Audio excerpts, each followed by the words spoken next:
తెల్లవారే వెలుగు రేఖలా పచ్చ పచ్చ పచ్చి మట్టి బొమ్మలా అల్లి బిల్లి వెన్న పాల నురగలా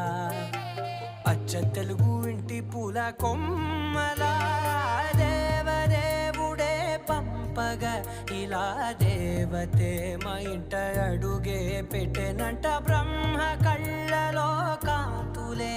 మా అమ్మలా మా కోసం మళ్ళీ లాలి పాడేనంట.